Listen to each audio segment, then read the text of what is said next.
आज हम exercise 1.1 10th class का वास्तविक संख्याएं चैप्टर नंबर 1 में क्वेश्चन नंबर 2 को सॉल्व करेंगे। क्वेश्चन नंबर 2 है, दर्शाइए कि कोई भी धनात्मक विषम पूर्णांक 6q + 1 या 6q + 3 या 6q + 5 के रूप का होता है जहाँ q कोई पूर्णांक है। ये हमारा क्वेश्चन नंबर 2 है। तो चलिए इसको दर्शाते हैं। इसको दर्शाने के लिए हम यूक्लिड विभाजन एल्गोरिथम का ही प्रयोग करेंगे। यूक्लिड विभाजन एल्गोरिथम क्या है, हम अच्छी तरह से इसके बारे में जानते हैं। यूक्लिड विभाजन एल्गोरिथम जो होता है वो होता है a = bq + r, जहाँ 0 r b, यानी कि r हमेशा 0 के बराबर या 0 से बड़ा होता है और b हमेशा r से बड़ा होता है, यानी कि r जो है छोटा है b से। तो हमें जो दर्शाना है वो दर्शाना है 6q, मतलब कि सवाल में आप देख सकते हैं कि कोई भी धनात्मक विषम पूर्णांक जो है वो 6q + 1, 6q + 3, 6q + 5 के रूप में हमें दर्शाना है। तो यहाँ पर आप ध्यान से देख सकते हैं ये जो 6q + 1, 6q + 3, 6q + 5 है, इसको हमें थोड़ा सा समझने के लिए हम यहाँ पर लिख देते हैं कि आप इसको ध्यान से देखो, इसको सिर्फ इतने को ध्यान से देखो। इसको अगर आप ध्यान से देखें तो यहाँ पर ये किसके बराबर होगा, 6q + 1 के, 6q + 3 के, 6q + 5 के, यानी कि ये जो है यही आपका 6q + 1, 6q + 3, 6q + 5 है। तो इसको क्या माना गया है, इसको हमने a मान रखा है। तो इसका मतलब ये हुआ कि अगर हम इसको इससे कंपेयर करें तो r हमारा 1, इसके अंदर 1 है, इसके अंदर 3 है, इसके अंदर 5 है। यहाँ पर अगर हम देखें तो q के साथ में b है, तो यहाँ पर q के साथ में क्या है, 6 6 6, यानी कि b की वैल्यू यहाँ पर 6 है। तो इस क्वेश्चन के अंदर हमें जो b की वैल्यू है वो कितनी लेनी है, 6 लेना है। b का मान हमें 6 लेना है और q जो है ये एज इट इज रहेगा। और 6q + 1, 6q + 3, 6q + 5 को हम a मान कर ही इस क्वेश्चन को हल करेंगे। कैसे करेंगे, इस सॉल्यूशन को आप ध्यान से समझने का प्रयास करें। सॉल्यूशन हम इन्हीं को ही a मानेंगे। माना a कोई धनात्मक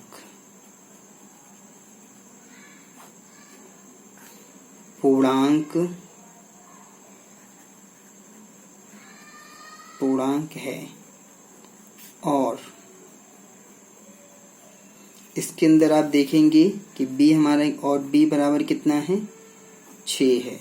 तो अगर हम इसको ध्यान से देखें कि b हमारा 6 है तो r की वैल्यू क्या क्या आएगी। अगर हम यहाँ पर इसको ध्यान से देखें कि अगर जो हमारा b है वो 6 है तो r की वैल्यू, r b से छोटा है। तो अगर r हमारा 6 है, वो b की वैल्यू अगर हमारा 6 है तो r की वैल्यू तो 6 से छोटी होनी चाहिए। तो r की वैल्यू 0 भी हो सकता है, 1 भी हो सकता है, 2 भी हो सकता है, 3 भी हो सकता है, 4 भी हो सकता है, 5 भी हो सकता है, 5 तक ही हो सकता है। क्योंकि हमारे पास b 6 है तो r तो 6 से छोटा होगा, तो 0 1 2 3 4 5 इतना मान हमारा r रख सकता है। तो अब हम इसको अगर ध्यान से देखें तो अब हम इसको समझ सकते हैं। तो b = 6 है, तब यूक्लिड, हमें इस क्वेश्चन को यूक्लिड विभाजन का ही प्रयोग करके हल करना है। यूक्लिड विभाजन एल्गोरिथम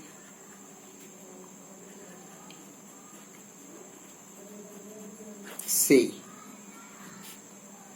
क्या है, ये होता है 0 बराबर b हमारा 6 है प्लस r,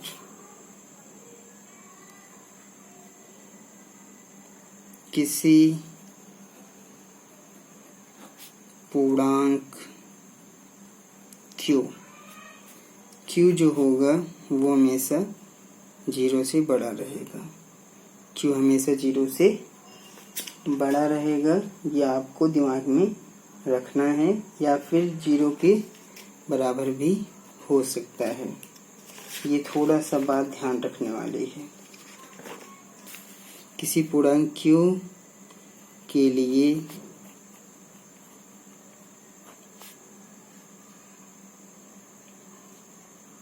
r तथा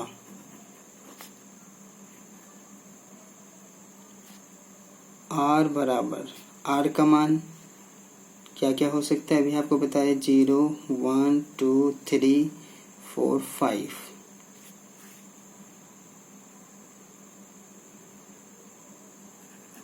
क्यों हो सकता है, क्योंकि हमारे पास 0 8 ये कंडीशन बनी हुई है, इसीलिए r का मान इतना ही होगा। अब यहाँ पर हम देखेंगे, इसलिए a बराबर, a का मान क्या क्या होगा आप देख सकते हैं। जब हम इसके अंदर a बराबर 6q प्लस r में मान रखेंगे इसके अंदर, तो a बराबर कितना आएगा, अगर हम r का मान 0 लेते हैं तो यहाँ 0 आ जाएगा, यानी कि 6q प्लस 0। तो इसको हम क्या लिख सकते हैं, इसको हम सिर्फ 6q ही लिखेंगे, 0 को नहीं लिखेंगे। या फिर r का मान अगर हम 1 लेते हैं तो इसके अंदर 6q प्लस 1 बन जाएगा, या फिर 6q प्लस 2 बन जाएगा, या फिर 6q प्लस 3 बन जाएगा, या फिर 6q प्लस 4 बन जाएगा, या फिर 6q प्लस 5 बन जाएगा। बस इतना ही बनेगा, क्योंकि r हमारा 5 तक ही है, इतना ही बनेगा। ठीक है,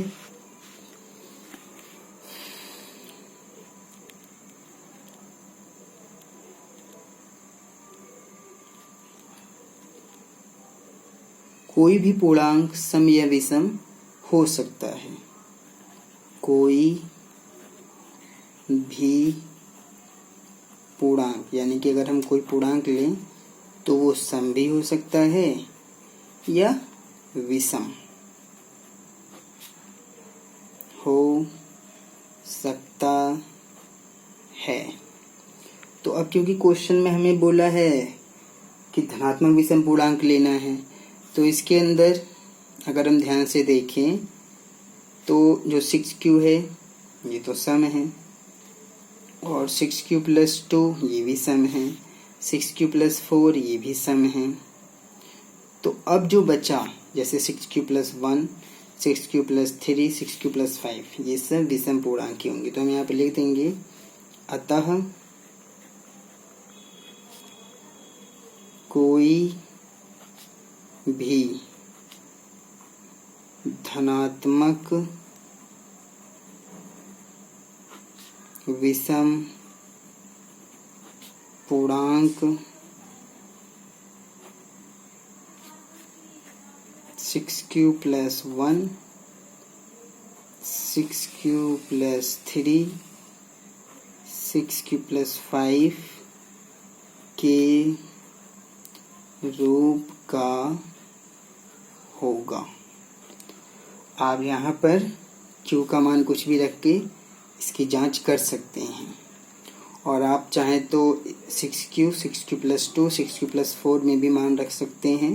6q प्लस 2, 6q प्लस 4, इनसे आपको धनात्मक सम पूर्णांक मिलेगा, और 6q plus 1, 6q plus 3, 6q plus 5 से आपको हमेशा धनात्मक विषम पूर्णांक मिलेगा।